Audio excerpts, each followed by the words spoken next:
tanpa adanya omongan Bima pun, itu pemerintah memang sudah, pemerintah provinsi ya, memang sudah menganggarkan itu perbaikan ruas-ruas jalan, gitu kan. Lampung itu kalau secara dari sisi ekonomi ya, itu udah oke. Performance kita itu oke. Bahkan pertumbuhan ekonomi kita itu udah melampaui. Ini bukan karena orang dalam. Oh bukan. ini BPS yang bilang nih. BPS yang bilang. Yang namanya gubernur itu dia nggak punya wilayah, bro. Yang punya wilayah bupati wali kota. Kadang-kadang ada kewenangan yang nggak bisa kita terobos. Jadi simpelnya bicara pemerintahan itu dua nih. Urusannya apa, kewenangannya siapa? Saya nggak tahu dulu seperti apa perencanaannya sehingga kemudian pilihnya kan berdampak. Misal contoh sebutlah Kota Baru yang hari ini. Kota Baru. Gue udah takut dimakan tanya Kota Baru. Sekali lagi itu adalah aset pemerintah yang itu harus tetap dijaga, dirawat gitu. Nah, inventarisir itu sedang berjalan, tapi apakah itu lanjut atau enggak? Ini itu kan political ada betul. Itu ada wilayah yang di luar Bapeda itu. Kalau Bapeda kan kaitannya yang teknisnya gitu kan, bagaimana proses ininya. Jadi gini bro, Pak Erick Thohir ini mungkin karena putra Lampung ya. Jadi terpanggil. Kalau ke Lampung tuh banyak ide itu bro. Banyak ide beliau itu bikin ini bikin segala macam. Nah kami Bapeda itu yang akhirnya, waduh gimana caranya gitu kan.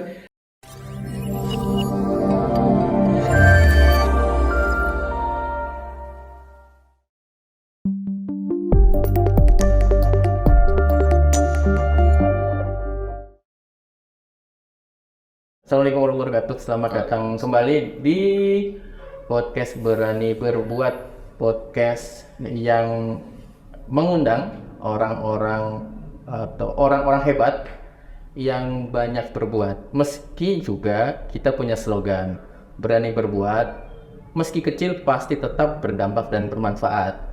Nah, hadir bersama kita ada Bung Deki Ferdiansyah, ya itu dia. Assalamualaikum. Waalaikumsalam dulu.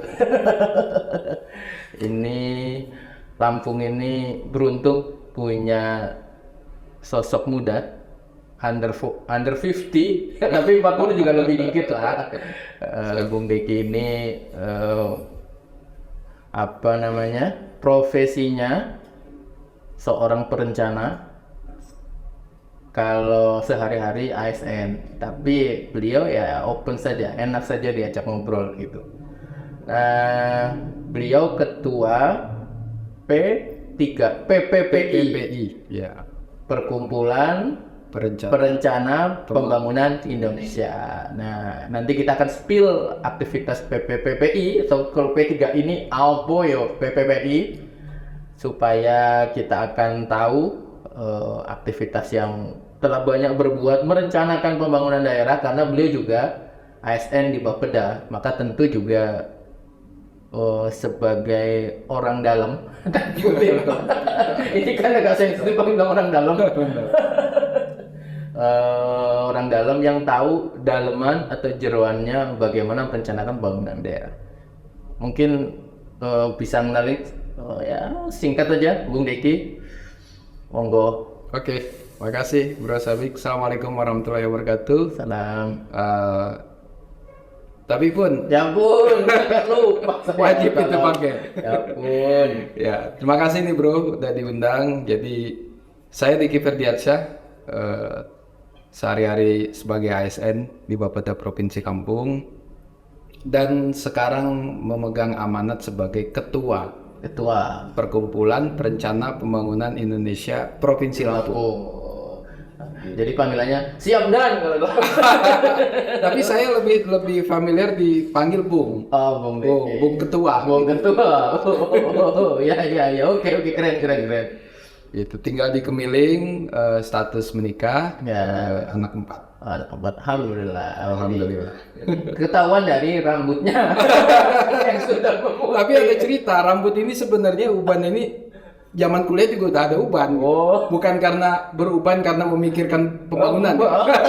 Rupanya sudah dari Jadi sudah ada uban dari dulu. Ya, itu sekilas dari Bung Deki ya. Tentu nanti kita akan ya cerita ngobrol, mudah-mudahan nggak sampai curcol. Siap.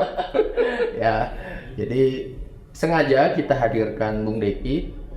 Ya banyak sih ya latar belakangnya kan. Nanti ya kita ngobrol dengan beberapa tanya menanya. Mudah-mudahan sambil ini bukan wawancara nih, biasa saja. Ya, ngobrol lagi deh ya, ngobrol. Ngobrol. Nah. Ngobrol. Jadi Bung Deki di kalau di PPPI itu baru 3 bulan. Dari Awal. Kalau dari Desember sebenarnya terpilih, Desember. tapi dilantiknya itu bulan Maret sebelum puasa. Itu dilantik Berarti hampir setengah tahun lah ya. Ya kira-kira memegang setengah tahun lah, diberikan mandat gitu ya oleh kawan-kawan tuh setengah tahun inilah. PPPI ini dia organ yang menaungi para ASN. Iya, jadi anggota PPPI ini adalah ASN yang berstatus fungsional perencana. Fungsional. Jadi perencana itu adalah salah satu rumpun dari fungsional. Fungsional itu di ASN itu ada fungsional guru, fungsional dokter, fungsional perawat gitu ya, macam-macam. Nah, ada juga yang namanya fungsional perencana, planner kalau istilah gitu. Jadi ini tugas utamanya menyusun perencanaan pembangunan, baik di level pusat, provinsi, kabupaten. Nah, bentar. Jadi itu saya tahu kan sebetulnya Bung Deki ini apoteker nih kan. Makanya Betul. tiba-tiba jadi perencana. Gimana ceritanya? Iya. Apa kan kalau apoteker, kalau saya orang awam, mohon maaf kalau salah, itu kan ngeracik obat. Ngeracik kira-kira obat. begitu. Nah, terus kenapa jadi perencana? Apa jangan-jangan ini meracik pembangunan? Gimana Ya. ceritanya Bung Deki? Jadi basic S1 saya farmasi dan saya itu profesinya apoteker. Jadi sudah, kalau biasanya kan setelah sarjana, kemudian ada Ambil program profesi apoteker selama 2 semester. Jadi saya apoteker lulus 2004. Jadi saya itu 2004 sampai 2005 sampai 2015 itu ASN di Dinas Kesehatan Provinsi Lampung. Lalu kemudian saya sempat pindah di salah satu rumah sakit pelayanan gitu. Sejak 2016 saya pindah ke Bapeda. Oke. Sebenarnya ada pertanyaan, kok bisa ya apoteker pindah ke Bapeda gitu kan? Apoteker meracik obat gitu. Jadi pada saat itu ada ya kebetulan juga ya di Bapeda itu waktu itu butuh orang yang latar belakang pendidikan kesehatan. I see. Oke. Jadi singkat cerita, alhamdulillah saya masuk ke sana. Kemudian 2016 saya masuk sana, 2017 saya dapat beasiswa. Lanjut S2, dapat beasiswa dari Bappenas, itu alhamdulillah terimanya di ITB. Sekolahnya Soekarno. Sekolahnya Soekarno dan Habibie. Habibie itu sempat tapi cuma 1 semester kali ya. Habis itu dia ke Jerman. Jadi Magister Studi Pembangunan ITB, Institut Teknologi Bandung. Jadi gelarnya MSP. MSP, Magister Studi Pembangunan, MSP. Ya, jadi bingung apa nih MSP. Jadi nggak sama sekali nggak linear. Nah, kenapa saya bisa diterima? Karena pada saat saya apply beasiswa itu, saya sebagai ASN di Bapeda provinsi, jadi perencana. Makanya saya coba gabungkan. Singkat cerita ya, kalau studi pembangunan ya nyambung lah sama pekerjaannya sebagai seorang Bapeda gitu kan. Jadi saya terima. Itu yang kemudian sampai hari ini pengabdian di Bapeda. Jadi kita pengab, orang lain jadi dian. Pengabdian. Nah, kita lanjut ceritanya. Sebetulnya ini soal udah masuk ke ini ya perencanaan. Kenapa sih pembangunan itu harus direncanakan? Kalau kita belajar manajemen ada POAC ya, planning, organizing, controlling dan seterusnya. Gimana Bung Deki? Ya, jadi sesuai dengan Undang-Undang Sistem Perencanaan Nasional 25 tahun 2004 itu ya, bahwa pembangunan itu memang harus direncanakan dan direncanakan itu jauh sebelumnya. Ambil contoh, jadi ada perencanaan pembangunan yang sifatnya jangka panjang, ini 20 tahun, ada jangka menengah 5 tahun dan tahunan. Jadi direncanakan tapi perencanaan itu sendiri sebenarnya tidak berdiri sendiri, dia harus berdasarkan evaluasi bagaimana yang tahun-tahun sebelumnya, apa yang harus diperbaiki, apa yang harus ditingkatkan. Nah, dari situlah direncanakan. Nah, perencanaan itulah dasar untuk menyusun anggaran pemerintah. Oke. Jadi memang harus direncanakan. Jadi yang dokumen tebel-tebel perencanaan itu ya Bung Deki lah kira-kira. Wah, betul itu. Aduh, luar biasa itu. Nah, tapi kan kadang-kadang gini ya. Misalnya nih bicara soal pemerintah ya. Kadang-kadang pemerintah dalam membangun itu kadang-kadang ada yang sebut tanda kutip ya. Agak mungkin sedikit enggak ini ya. Nyengget program. Nyengget apa itu? Maksudnya apa namanya ke pusat, oh ini ada program inilah. Sementara belum dalam perencanaan itu gimana situasinya yang kalau begitu kan ada. Tapi kan makanya perlu perencanaan tuh. Iya. Kadang-kadang kita mungkin ya entah warung kopi, entah warung apa, kemudian ya entah siapalah gitu pimpinan daerah ke pusat, ini ada program ini kita ambil dibawa ke apa daerah, tapi sebetulnya belum ada perencanaan gitu, tidak masuk dalam dokumen perencanaan. Itu gimana kalau gitu-gitu ya? Jadi dalam kaidah perencanaan itu ada yang namanya keselarasan. Oke. Keselarasan. Jadi antara pembangunan yang direncanakan di pusat juga harus diselaraskan dengan provinsi, juga harus diselaraskan dengan kabupaten kota. Ya. Makanya kami kenal di istilah perencanaan itu ada bottom up, bottom up, ada top down. Nah, ini memang agak seru ini. Ya. Keinginan dari bawah seperti apa, tapi ada instruksi atau dari pusat seperti apa. Nah, inilah kami di Bapeda provinsi itu, Bapeda ya secara umum ya, itu meramu itu semua supaya selaras. Jangan sampai maunya Pak Presiden itu jalanan misalnya bikin jalan tol segala macam, tapi maunya gubernur beda. Ya. Atau maunya Pak Presiden ini bikin pelabuhan segini, di sini bikin pelabuhan gitu ya. Tapi maunya gubernur beda. Nah, makanya itu perlu keselarasan. Ya. Dan seru tuh di situ tuh bikin keselarasan tuh. Ini Pak Mulyadi cocok ini Bung Deki jadi juru bicara. Siap. Betul. Ya. Kira-kira begitu. Jadi memang top down dan bottom up ini harus selaras gitu. Harus selaras, dan itu prosesnya itu kita kenal ada yang namanya musrenbang. Musrenbang itu dari tingkat kecamatan, kabupaten, provinsi sampai pusat. Musrenbang itu sebenarnya adalah musyawarah perencanaan pembangunan milik rakyat sebenarnya.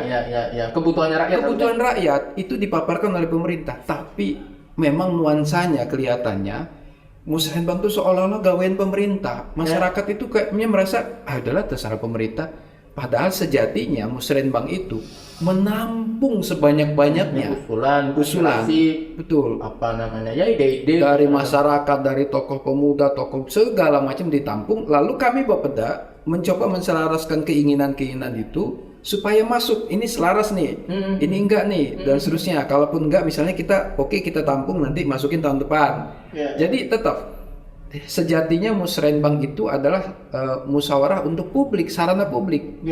Gitu. Tapi masyarakat mungkin karena merasa ada musrenbang, udahlah mau masuk gue segen nih gitu kok, ini bupati yang datang, gubernur, gue ngeri juga gitu kan. Padahal kami sangat berharap musrenbang itu sebanyak-banyaknya masukan publik itu masuk ke kami gitu. Atau mungkin jangan-jangan karena ini kali ya, seremoni gitu enggak? Mestinya enggak toh? Betul, itu yang kadang-kadang memang mungkin ini otokritik juga ya. Harusnya nuansa seremoninya agak direm gitu. Kan dalam musrenbang tuh simpelnya gini, pemerintah menyusun rancangan pembangunan. Nih, ini kami itu pengen tahun depan A, B, C, D dipaparkan ke masyarakat. Tapi sesi masyarakat untuk menanggapi atau memberi masukan itu kadang-kadang kalah dengan sesi paparannya. Gitu. Jadi makanya kami berharap musrenbang itu dimanfaatkan betul oleh masyarakat, baik tingkat kecamatan, kabupaten. Kalaupun misalnya nggak ketampung di musrenbang, itu kami sediakan berbagai sarana untuk channel gitu. Baik tertulis, lisan, datang ke kami ke Bapeda, ataupun misalnya melalui aplikasi. Kami punya aplikasi. Silakan masukkan semua. Apapun juga, misalnya ini ada got nih di depan rumah nih macet, nggak apa-apa, masukin. Kami sangat senang sebanyak mungkin itu tertampung di kami. Lalu kami coba rumuskan nih solusinya gimana nih. Seperti itu. Oke. Sebetulnya itu ya mungkin itu perasaan-perasaan itu yang sebetulnya juga ya tidak juga beralasan gitu kan. nanti pasang seremoni, tapi sebenarnya misalnya di Bapeda juga menyiapkan perangkat-perangkat lain kan, Kami siapkan. online, offline dan Betul, seterusnya. kami siapkan itu banyak sekali, Sob. Tapi belum, mungkin masyarakat belum banyak memanfaatkan itu ya. Begitu sebenarnya. Nah, ini mulai agak sensitif nih. Ini yang viral kemarin nih kayaknya. Orang dalam dari sini. Siap. Jadi kan ya rame lah kalau kita flashback di beberapa bulan yang lalu ya. Hiruk pikuk Bima gitu. Sebutlah, kita sebutlah. Sebut nggak apa-apa. Mungkin juga Bima nanti nonton ya. Ya mudah-mudahan. Halo Bima. Spill kita dong gitu. Spill dong. Senggol dong. Makasih loh masukannya Bima. Kemudian berlanjut sampai Presiden Pak Jokowi datang ke Lampung dan seterusnya gitu. Kemudian inspeksi beberapa ruas jalan. Iya. Nah, itu saat itu Bapeda jadi ini nggak sih? Apa namanya? Apa sih? Ya ada riuh, kemudian jadi gupek atau kayak mana, lo biasa aja gitu. Banget. Gupek banget. Gupek banget. Karena gini, sebenarnya ya, ini saya sering sampaikan ke kawan-kawan nih, termasuk masyarakat misalnya atau ada secara informal tetangga segala macam. Saya katakan begini, tanpa adanya omongan Bima pun, itu pemerintah memang sudah, pemerintah provinsi ya, memang sudah menganggarkan itu perbaikan ruas-ruas jalan, gitu kan. Memang 2020, 2021 hancur kita karena COVID ya. Maka refocusing, realokasi anggaran itu lebih kepada penanganan COVID dan pemulihan ekonomi. Maka yang agak masuk ke anggaran infrastruktur itu memang kita akui 2022 ini mulai 2022 2023 itu on progress bro. Udah bukannya dicuekin bro, jalan itu. Tapi kadang-kadang juga dari luar juga. Iya, akhirnya timbul masyarakat nih kalau nggak diviralin Bima nih nggak dibangun. Salah sebenarnya enggak, jalan terus kita gitu. Cuma ya kami di pemerintah mengambil hikmah lah ya itu semua. Oh mungkin ada hal-hal yang sudah dikerjakan tapi belum tersampaikan ke masyarakat secara baik sehingga dianggapnya pemerintah ini hanya merespon yang viral, gitu kan? Padahal sudah dianggarkan itu terus jalan. Sehingga banyak hashtag nggak viral nggak dikerjain. Nah itu nggak viral. Padahal nggak juga padahal. Ya, tapi nggak. Jadi gini, bro, saya memahami sosok Bima dan kawan-kawan netizen itu perlu ruang untuk menyampaikan. Monggo saja, kami tidak juga anti kritik, pemerintah itu tidak anti kritik. Monggo saja disampaikan, nanti kita coba cermati lagi, dalami lagi, jangan-jangan sebenarnya udah nih gitu, tapi belum tersampaikan dan seterusnya. Dan kalau bicara ruas jalan provinsi itu nggak banyak bro. Nggak banyak ya? Nggak banyak, jadi ada berapa ruas ya, saya lupa angkanya ya, jadi nggak sampai 100 ruas kok seluruh provinsi ini. Jadi paling banyak itu jalan kewenangan kabupaten. Cuma kan masyarakat kan melihat gini, bodoh amat ini mau urusan kabupaten kok, mau urusan bupati wali kota, pokoknya jalanan gue keluar bagus, enak nyaman, nggak ada lubang, nggak ada kubangan gitu kan, nggak kepater dan seterusnya. Jadi ya pada akhirnya ya kami berterima kasih terhadap kritik itu mungkin sisi lemah kami yang mungkin kurang menyampaikan pembangunan ke masyarakat gitu kira-kira. Nah ke depan gimana kan, apalagi Pak Jokowi sudah menyajikan tuh kan 800M katanya 800M mau diguyur ke Lampung. Kalau misalnya kita beli seblak kira-kira dapat ini bandingannya seblak ya. Kan kalau hujan itu kan jadi kuahnya warna coklat. Maaf ya Pak Gubernur. Ya. Tapi kami sangat berterima kasih ke Pak Presiden Jokowi atensi beliau gitu ya, datang ke Lampung, kemudian memberikan dukungan anggaran dan seterusnya yang nilainya juga besar gitu kan. Itu juga bagian yang saya bilang di awal, keselarasan itu tadi sebenarnya. Jadi setiap tahun sebenarnya antara dinas PU-nya kabupaten, dinas PU provinsi, Kementerian PUPR itu ada proses yang namanya rekonsiliasi data. Ini data misalnya kemantapan jalannya berapa nih, berapa ruas jalannya, kemampuannya anggaran berapa, gapnya berapa yang bisa disubsidi provinsi, berapa yang bisa, sebenarnya ada itu. Cuma kan yang bicara anggaran kita nggak bisa melulu semuanya jatuh ke jalan bro. Nanti bangun sekolah gimana?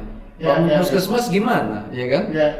Kita ngasih BLT dan seterusnya. Jadi yang dipikirkan pemerintah tuh komprehensif. Jadi tidak melulu ke infrastruktur. Itu seperti itu. Nah, makanya kaitannya kadang-kadang saya nggak tahu ya, apakah ini juga bagian dari politiknya kepala daerah, tanda kutip ya, merasa berhasilnya seorang kepala daerah atau kepala daerah beserta perangkatnya, termasuk ASN, termasuk birokrasinya gitu-gitu, dia bisa membangun sesuatu yang dilihat fisik. Entah jembatan, entah jalan, entah monumen, gedung dan seterusnya. Gimana pun, sementara kan banyak juga sebenarnya pembangunan yang lain kan. Gimana pendapat Bung Deki? Nggak salah juga kalau masyarakat menganggap keberhasilan seseorang kepala daerah itu dengan pembangunan fisik. Ya kita tahu lah ya, di beberapa tempat gitu yang nggak jauh-jauh di Lampung juga seorang kepala daerah tuh disebut sebagai bapak pembangunan mungkin karena bangun ini bangun itu. Tapi jangan salah, kita juga nggak boleh melupakan SDM, kualitas manusianya gitu. Itu nggak boleh juga. Apalagi gini bro, kita ini kan kalau bicara skala ini ya, skala nasional ya, kita ini kan masih bangsa bonus demografi. Sederhananya bonus demografi itu orang yang berpenghasilan jauh lebih banyak daripada orang yang nganggur, yang nggak berpenghasilan, gitu kan. Sehingga kalau lebih banyak orang yang berpenghasilan bekerja produktif, duitnya makin banyak nih. Nah, tapi bonus demografi itu kita itu semakin tahun semakin berkurang masanya. Diperkirakan oleh para yang sudah menghitung ya, puncak bonus demografi kita itu 2035. 30 sampai 30. Setelah itu kita decline, turun. Biasanya orang-orang yang jangan sampai nanti kita orang-orang yang muda produktif bonus demografi ini malah otaknya nggak keisi bro. Makanya pemerintah sekarang ini gimana caranya menyeimbangkan pembangunan infrastruktur dengan pembangunan manusia. Jangan sampai nanti setelah selesai bonus demografi nggak dapat apa-apa kita. Iya kan? Orang-orang yang muda yang produktif itu tadi nggak keisi otaknya. Kita lihat nih India nih, keren banget India. India sekarang penduduk paling besar tertinggi di dunia nih, ngalahin China. Sekarang ngalahin China nih. India nomor 1 penduduk terbesar. Tapi luar biasa dia. Kalau kita lihat ya, CEO perusahaan internasional, Google, Apple segala macam India. Dari perindapan. Bercanda netizen kurang asal. Tapi itu nggak ujuk-ujuk bro. Dia banyak. Dia udah kerjain dari puluhan tahun sebelumnya, ya kan? Cina itu bonus demografinya dimulai tahun 90. Makanya sekarang kita merasakan superioritas Cina kan. Tapi sekarang udah mulai decline Cina nih. Kenapa? Udah mulai dibalap nih penduduknya. Malah Cina itu mulai khawatir karena apa? Tingkat pertumbuhan penduduknya itu udah mulai berkurang. Gitu. Dibalap sama Cina. Ada lagi negara yang dibalap sama India. Ada lagi negara yang sebenarnya secara diam-diam dia mulai bangkitnya, Pakistan. Pakistan itu keren. Silent tapi dia silent. Jadi ternyata saya pernah baca kajian ya dari World Economic Forum itu. Orang-orang di dunia yang remote working, artinya dia bekerja di mana, tapi dapat order dari perusahaan dari mana-mana, paling banyak di Pakistan. Keren banget itu. Dan nggak mungkin orang remote working itu hanya sekedar pelatih kalau dia nggak punya kompetensi, skill kompetensi, otak segala macam. Dari sisi infrastruktur internetnya pasti oke dong, ya kan? Dari sisi kualitas manusianya nggak mungkin dia dapat berbagai project dari mana-mana remote working kalau nggak dia oke. Pakistan tuh keren tuh. Diam-diam itu, wah itu keren tuh Pakistan. Nah kira-kira kita sebutlah Indonesia atau bahkan ya kalau di mikro Lampung lah kira-kira mencapai bonus demografi yang ideal, apa harus dilalui, harus dilakukan gitu dalam konteks perencanaan. Ya, jadi gini, Lampung itu kalau secara dari sisi ekonomi ya, itu udah oke. Performance kita itu oke. Bahkan pertumbuhan ekonomi kita itu udah melampaui. Ini bukan karena orang dalam. Oh bukan. ini BPS yang bilang nih. BPS yang bilang. Ini ada juga BPS di luar. Ada BPS di luar. Punya dalam BPS. dalam itu kan. Jadi Lampung itu performance ekonominya oke, bahkan itu diprediksi bisa lebih meningkat kalau kita memaksimalkan potensi pariwisata. Ini jalan tolnya ajaib banget ini. Itu luar biasa, itu mendongkrak ekonomi kita itu. Pariwisata kita kalau semakin menggeliat itu luar biasa. Oh iya ya. Ya, tapi jangan salah, di sisi ekonomi kita masih punya PR di sisi SDM. SDM itu simpelnya dua bro, dia sehat, dia pintar, dia kaya, ya. Adalah satu. Kalau kaya kan dari sisi ekonomi nanti. Ya. Jadi ini yang masih jadi PR nih. Pinter, sama sehat nih. Nah kita, alhamdulillah 2022 IPM Provinsi Lampung masuk kategori tinggi. Kayak 70 ya? 70,45. Tapi itu terakhir di Sumatera. 70 udah tinggi tapi 9 provinsi yang lain udah di bawah. Kita terakhir, tapi alhamdulillah kita berhasil. Kita syukurilah. Syukuri alhamdulillah kita udah naik nih kita kan. Tapi jangan salah, gapnya juga jauh. Antara Bandar Lampung nilai 78 IPM sama maaf saya sebut kabupaten, Mesuji paling rendah 3. Jauh sekali gapnya, 16. Nah, jadi persoalan Provinsi Lampung itu adalah pemerataan infrastruktur kesehatan dan pendidikan. Pemerataan. Terutama dua hal itu, kalau kaitan sama SDM tuh kesehatan dan pendidikan. Ini dua ini masih jadi PR nih. Ya, gitu. Seperti itu. Asik bro, kalau ngomongin ini memang asik banget nih kalau ngomong masalah itu. Aduh. Ya, tipanya pemerataan apa namanya? Kalau pemerataan diukur dari apa? Gini rasio. Ya, jadi setiap tahun itu BPS itu 2 kali dia publish kemiskinan itu pasti bareng sama Gini rasio per kondisi Maret dan kondisi September. Alhamdulillahnya, kabar gembiranya, kita ini trennya menurun terus, kemiskinan untuk menurun walaupun secara agregat masih di atas nasional ya. Kita masih 11,44. Nasional itu udah 9, kan. Lupa persisnya berapa. Tapi trennya menurun gitu. Perasaan soal pemerataan ya, ketimpangan lah. Ya, ketimpangan. Kayak setiap tahun apa yang terjadi, apakah sebanyak industri besar di Lampung tapi diakumulasi jadi ikut mengangkat, tapi ketika dibedah secara mikro tadi ketimpangan kabupaten A dengan B menjadi jauh. Apakah seperti itu atau seperti apa sebetulnya realnya? Jadi kalau kita lihat data BPS itu, kemiskinan Lampung memang 11,44, tapi di desa 14%. Ya. Di kota 8%. Ada gap 5%. Dengan kata lain, orang yang miskin di Lampung ini paling banyak di desa. Terkonsentrasi di desa. Nah, kita bandingin lagi sama Gini rasio. Gini rasio kan tingkat ketimpangan. Gini rasio di desa 0,27 atau 28 ya. Gini rasio di kota 0,33. 33 apa 35. Sederhananya gini, di desa itu miskin dan merata. Ya, di kota kaya tapi nggak merata. Artinya kesenjangannya tinggi, yang kaya, yang miskin di kota, gitu. Nah, makanya concern utama Pak Gubernur, Pak Arinal Junaidi dan Bu Husnini Halim, ini saya promosi juga nih. Program utama beliau berdua ini dalam 5 tahun kepemimpinan ini yang namanya adalah Kartu Petani Berjaya. Supaya itu tadi, karena kemiskinan tuh, kantong kemiskinan kan ada di desa, dan desa identik dengan pertanian. Maka Gubernur Bu Wagub itu konsen banget itu ke desa tuh, KPB itu. Ini udah bukan juru bicara. Siap. Wajib dong. Saya kan aparaturnya Pak Gubernur sama Bu Wagub ini. Mantap. Nah, kira-kira gitu ya. Nah, berarti di antara salah satu mungkin ide atau solusi lah kali ya, lewat Kartu Petani Berjaya.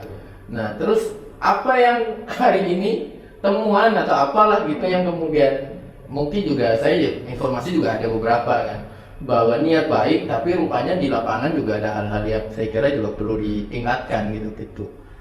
Menurut Bung Diki apa sih ya? Mungkin teman-teman apa yang mungkin juga jadi ya otokritik kan, misalnya apalah gitu ya, mungkin juga jadi semacam bagaimana agar ke depan semakin oke gitu. Ya.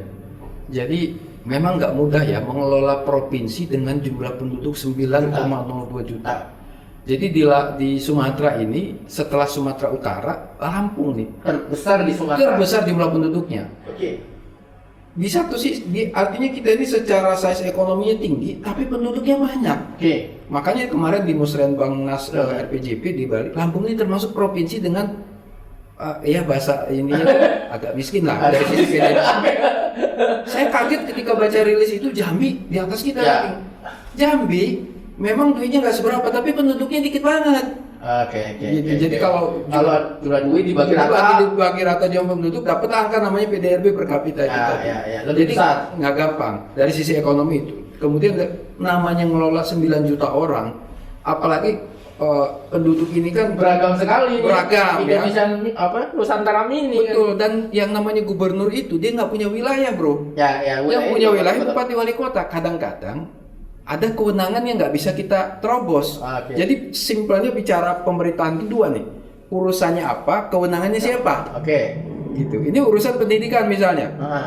Provinsi nggak bisa masuk untuk SMP. bikin gedung SMP. Ya. Ya kan, ngebangun gedung SD nggak boleh. Meskipun kita tahu ini SMP kok. Bobrok misalnya kan, Gila. nggak boleh. Itu urusan bupati wali kota. Tapi kalau SMA nggak boleh. Wali kota misalnya gue banyak duit nih, gue mau bangun SMA 2 misalnya kan, nggak bisa. Kewenangan provinsi. Jadi bicara pemerintahan itu urusannya apa, kewenangannya siapa. Nah itu yang nggak gampang penyelarasannya. Makanya gubernur itu oleh undang-undang disebutkan dia punya dua fungsi. Satu sebagai kepala daerah, satu sebagai perwakilan pemerintah pusat yang ada di daerah. Jadi ada fungsi dia menurunkan program-programnya Pak Jokowi, mengawal program-program presiden supaya berjalan lancar di daerah. Gitu.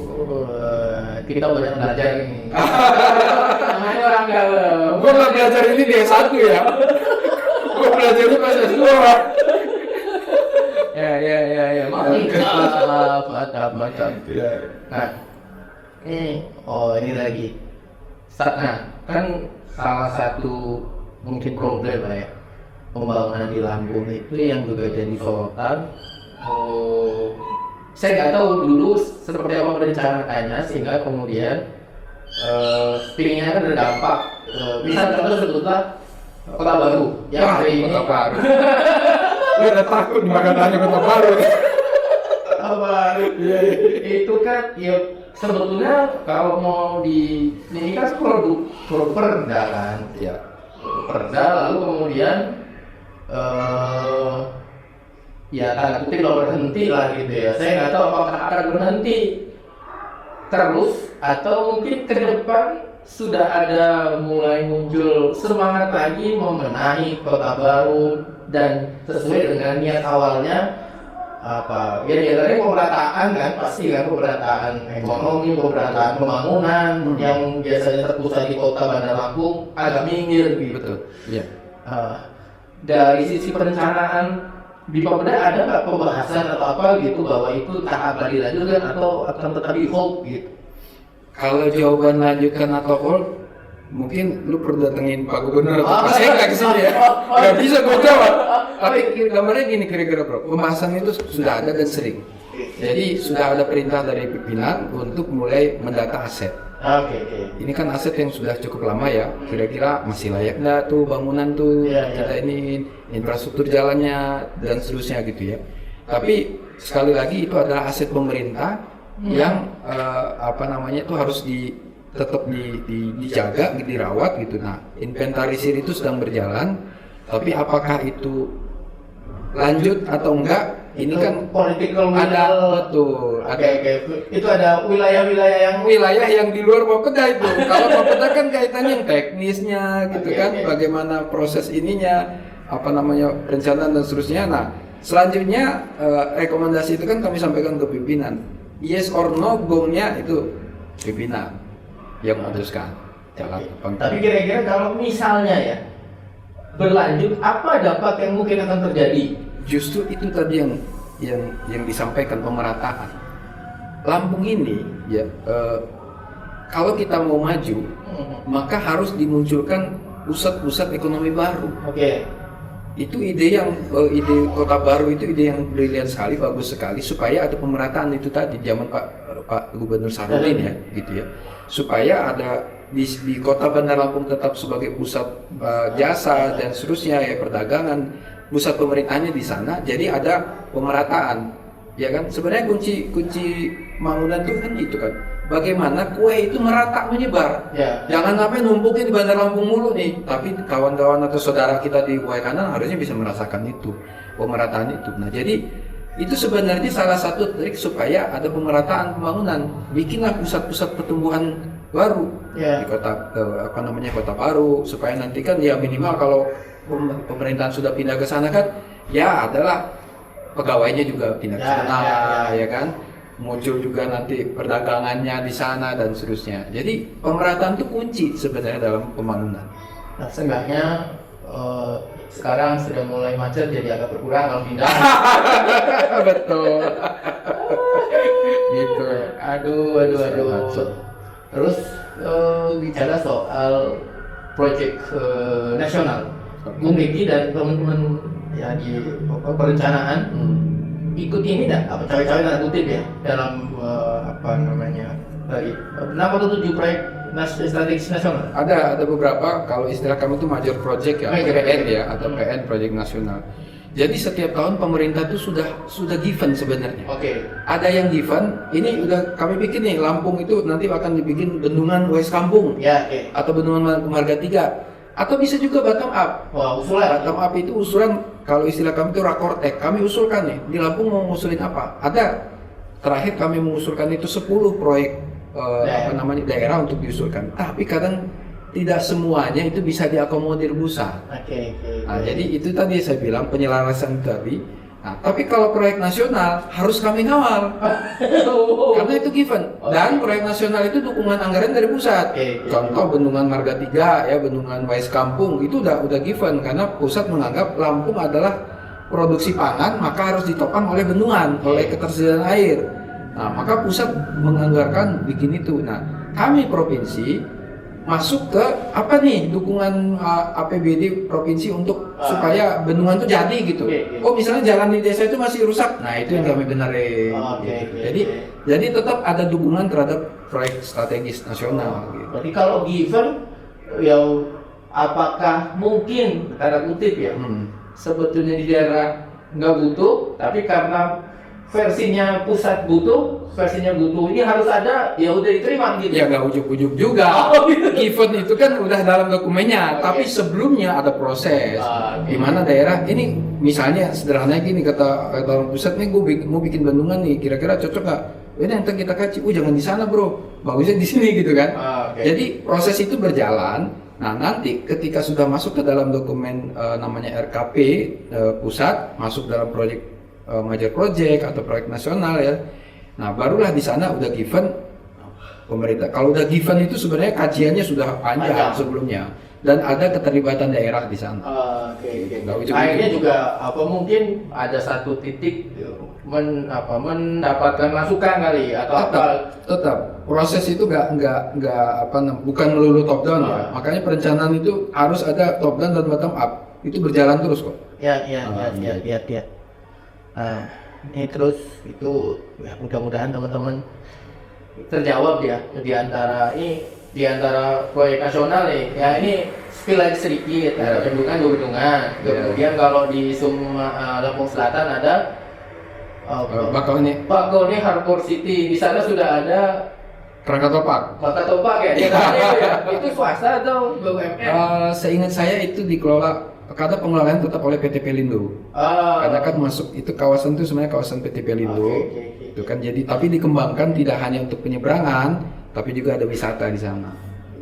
Masuk Bapeda juga ada sumbang di sana. Oh tetap, itu proses itu dari berapa tahun kemarin udah sering kami rapat BHC ya, Bakauheni Harbor City itu. Nah, yang terbaru ini kami sedang menggagas pendirian rumah sakit internasional. RSI. Rumah sakit internasional di Bandara Udara Bandara Raden Inten II ya. Tapi proses ini berjalan terus, kajian-kajiannya gitu ya. Nggak bisa ujuk-ujuk juga langsung jadi, gitu kan, karena nggak gampang bikin kompleks persoalannya bikin rumah sakit itu. Internasional ya, internasional. Karena itu salah satu ide yang punya idenya itu Pak Erick Thohir. Jadi gini bro, Pak Pak Erick Thohir ini mungkin karena putra Lampung ya. Jadi terpanggil. Kalau ke Lampung tuh banyak ide itu bro. Banyak ide beliau itu. Bikin ini, bikin itu segala macam. Nah kami Bapeda itu yang akhirnya, wah tuh gimana caranya gitu kan. Tapi berjalan terus, kajian-kajian tuh berjalan gitu ya. Jadi beliau itu punya concern sekali tuh Pak Erick Thohir itu ke Lampung nih. Ini gua di luar ini ya, urusan politik ya. Tapi melihat beliau sebagai Menteri BUMN, sering ke Lampung, banyak ide, banyak masukan, banyak dukungan, support itu luar biasa. Mantap. Jangan ditarik kemana-mana ya. Soal Smart Village. Ya. Smart Village ini menurut saya program yang menarik kan. Intinya bagaimana desa itu bertumbuh, berkembang. Ya. Dengan support ke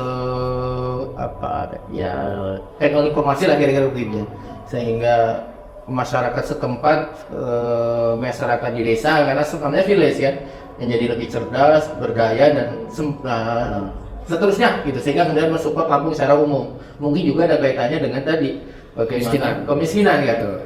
Nah, apa pandangan Bung Deki dengan pelaksanaan smart village ini? Ini siapa sih yang menginisiasi di Bapeda atau ada juga seperti apa? Ya, jadi awalnya smart village itu merupakan janji kampanye ya, janji politik ya. Janji politik Pak Gubernur Purwokerto ya. Supaya itu tadi desa itu maju, berkembang gitu, mandiri gitu dan seterusnya gitu.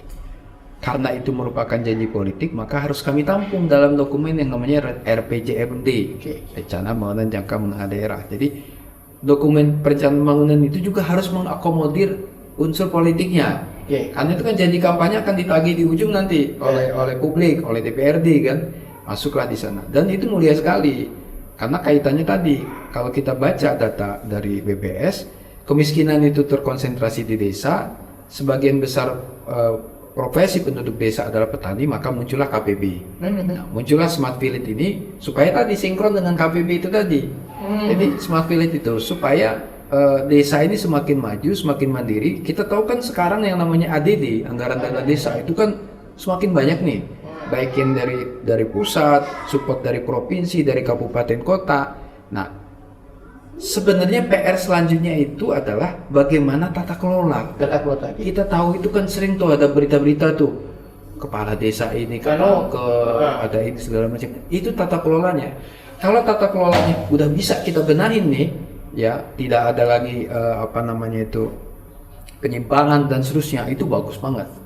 Dan sekarang ini kan sebenarnya pemerintah itu sudah membatasi dana desa itu nggak boleh untuk infrastruktur lagi banyak gitu kan. Selama ini terkonsentrasi di sana banyak. Betul kan, dikit-dikit bikin gorong-gorong, dikit-dikit bikin gerbang desa, macam-macam gapura gitu. Jadi dana desa itu lebih diarahkan untuk bagaimana pembangunan ekonominya, bagaimana pembangunan SDM-nya di desa itu, termasuk potensi-potensi ekonomi yang ada di desa. Bahkan yang terakhir ini, seluruh misalnya pun ada pembangunan fisik dan seterusnya itu harus diswakelolakan oleh ini penduduk desa.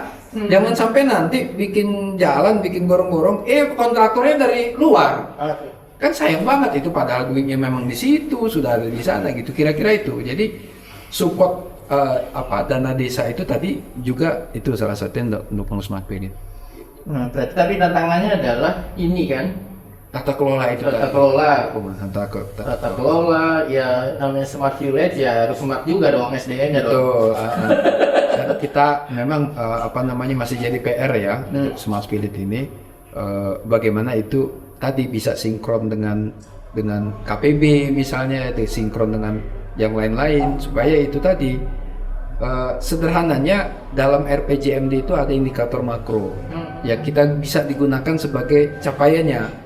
Ibaratnya indikator makro itu goal akhirnya, ini kan baik itu KPB, Smart Village itu kan bagaimana kayak kalau kita main efek domino ya. Kita iniin satu kartu, nanti ngarahnya ke sana tuh, kemiskinan turun, nanti ngarahnya ke sana, kesehatan naik, IPM naik, nah gitu. Oke. Jadi ditembaknya dari berbagai arah tuh si kartu dominonya tuh, jadi nembaknya ke indikator makro itu. Terus tapi gini juga, di antara tantangan berikutnya adalah infrastruktur ya, infrastruktur jejaring apa ya, internet lah gitu ya, infrastruktur telekomunikasi gitu. Karena saya ya mencoba ngulik-ngulik juga dikit, rupanya di Lampung hasil nggak tahu apakah asosiasi penyelenggara jasa internet itu ya. itu masuk juga sebagai sumber data di Babel atau tidak, itu di Lampung ini lebih rendah dibanding di beberapa daerah di Sumatera. Misalnya di Jambi kalau nggak salah sudah sampai di angka 80%, Lampung hanya di 70-an 5% ya sudah. Penetrasi ya? Ya. Penetrasi internetnya. Artinya kan infrastruktur ya. Infrastruktur, iya. Ya mungkin kita juga bisa pahami kalau geografinya Lampung ya macam-macam, ada gunung ada gitu kan. Betul. Nah, terus kalau kemudian nanti makin tinggi, penetrasi makin besar, saya nggak tahu nanti butuh jawaban atau apalah gitu respon. Khawatir ketika internet penetrasi semakin tinggi, berubahlah perilaku. Oh iya. Kita tahu di Lampung ada film sendiri, ya kan? Ya di antaranya yang mungkin akan saya nggak tahu, mudah-mudahan sih tidak ada nemu nyima gitu. Nemu nyima itu kan ketemu dengan orang gitu kan, kemudian nenganyapur, dan seterusnya. Nanti berubah menjadi sifat ya kalau di sosial ini ya menjadi berkurang sifat gotong royongan. Agregasi sosial kita berkurang. Apa pendapat Bung Diki kalau apakah ada hotel seperti itu, seperti apa? Jadi sebenarnya internet itu kayak pisau bermata dua ya. Manfaatnya ada, tapi juga ada efek negatifnya. Jadi kata kuncinya itu adalah bagaimana kita literasi. Jadi kembali lagi bro, kalau bicara literasi ya pendidikan gitu ya. Pendidikan, literasi terhadap internet itu yang memang masih jadi tantangan kita gitu ya. Bagaimana misalnya internet itu, apalagi penggunaan gadget ya, itu ada pembatasan dan seterusnya. Ini kan kita sejak COVID ini kan mau nggak mau, suka nggak suka, akhirnya semuanya pakai gadget. Tapi setelah itu kan ya marak, nggak bisa lagi ditarik nih gitu kan. Jadi kata kuncinya di literasi itu akan terkaitan dengan pendidikan, bagaimana ya balik lagi ke keluarga ya. Tapi pemerintah juga punya peran di sana, bagaimana terutama melalui sekolah-sekolah nih, guru-guru dan seterusnya. Betul. Internet ya itu yang saya bilang tadi tuh, Pakistan itu bisa remote workingnya paling tinggi karena internet, kan? Tapi kita lihat ternyata penduduknya banyak yang memanfaatkan itu untuk upgrading mereka ya, skill mereka. Sesuatu yang produktif lah. Sesuatu yang produktif, berarti kan literasinya udah oke tuh, jangan-jangan Pakistan. Walaupun kalau gambaran kita ngeliat Pakistan kayak mana ya gitu ya, tapi ternyata data membuktikan remote working terbanyak itu orang Pakistan. Literasinya berarti yang keren tuh guys. Ya. Kita harus banyak contoh juga ya, yang mungkin dalam bayangan kita Pakistan, Pakistan. Ya sebelah nama India lah kira-kira gitu kan. Kita ini mungkin banyak melihat sisi yang ininya ya, tapi kalau melihat data tuh Pakistan, India itu kan negara Asia Selatan itu kan mungkin identik dengan yang mohon maaf ya, kumuh, mungkin miskin, kurang terpelajar, tapi buktinya kita banyak kalah itu kita. India Pakistan tuh, waduh, itu keren. Belajar gitu dari sana. Nah, jadi di antara kesimpulan kita itu kita harus banyak belajar lah, kira-kira begitu. Jadi pembangunan itu bukan sekedar membangun fisik, membangun sumber daya manusia. Betul. Nah, ini sebelum berakhir nih, kita ini bentar lagi berakhir obrolan kita. Tapi kita mau ada respon cepat. Harus cepat. Harus berapa ini nih? Ada 4 aja. 4 pertanyaan. Oke. Jadi teman-teman, ini kita baru 2 seri ini ada sesi pertanyaan cepat atau respon cepat gitu, fast respon. Jadi orang-orang yang hebat kita datangkan di sini, kita akan minta jawabannya secara cepat. Oke. Untuk mendaki hari ini saya pengen ada 4 pertanyaan sama lah dengan yang sebelumnya. Pertanyaan pertama, pilih apoteker atau perencanaan pembangunan? Perencanaan bangunan. Kenapa? saya merasa lebih punya nilai manfaat di sana Oke. dibandingkan sebagai profesi saya sebagai apoteker. Kalau apoteker mungkin saya hanya 1-2 gitu ya nilai manfaatnya ke masyarakat, tapi kalau perencanaan itu saya bisa lebih jangkauan nilai manfaat saya lebih luas gitu. Oh, jadi yang diperbuat lebih besar kira-kira kita berani berbuat. Terus yang kedua, bangun infrastruktur atau bangun SDM. SDM. Kenapa? Kalau SDM kita handal, kita bisa bikin infrastruktur lebih dari yang ada sekarang. Tapi kalau hanya sekedar infrastruktur tanpa SDM itu cepat rusak, bro. Oke. Dan jadi handal jepit. ketika SDM-nya kurang oke, jadi handal jepit. Maksudnya di bawah diinjak gitu. Iya. Oke, makasih. Ini kalau perencanaan itu kan identik dengan riset, penelitian dan seterusnya kan. Iya. Suka kuantitatif atau kualitatif? Kualitatif. Kenapa kualitatif? Kualitatif itu lebih menggambarkan nilai rasa, bukan sekedar angka. Jadi manusia itu kadang-kadang sisi rasanya itu berkurang tuh di situ. Apalagi saya banyak belajar. Betulan penelitian saya itu kualitatif banget gitu ya. Di-combine juga dengan kuantitatif. Ada hal-hal yang nggak bisa kita gali dengan angka. Oke. Tapi dengan rasa itu bisa lebih dapat. Meaningfulnya lebih dapat kalau kualitatif dibanding kuantitatif. Ya. Gitu. Walaupun gua anak IPA nih gua. Ya. Tapi lebih suka kualitatif nih. Oke, terakhir. Oh iya, siap. Lanjutin Kota Baru atau hold Kota Baru? Tentang pribadi. Ini agak mikir ini. Lanjutkan Kota Baru. Lanjutkan Kota Baru. Jadi teman-teman ini itu kira-kira jawaban. Silakan teman-teman menyimpulkan. Dan ini saya harus akhiri obrolan sangat sangat asik. Sesungguhnya bisa diperpanjang tapi waktunya juga membatasi. Tapi sebelum benar-benar akhiri, mungkin boleh ada semacam kalimat penutup, closing ceremony atau closing statement atau ya kalimat inspiratif lah, sependek aja, monggo. Terus belajar. Terus belajar dan berteman. Oke. Karena kita butuh juga teman. Oke. Ada teman Bung Diki bilang terus belajar dan cari teman, dan berteman. Terima kasih teman-teman semua atas obrolan kita juga. Bung Diki, matur nuwun, terima kasih sudah berani mengungkapkan mungkin sebagai orang dalam yang kadang-kadang ngeri-ngeri sedap ya.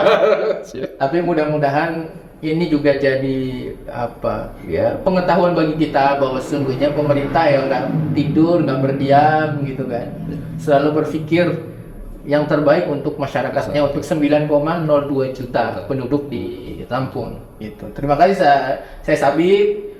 Tetap berani berbuat, meski kecil pasti akan tetap berdampak dan bermanfaat. Assalamualaikum warahmatullahi wabarakatuh. Waalaikumsalam warahmatullahi wabarakatuh.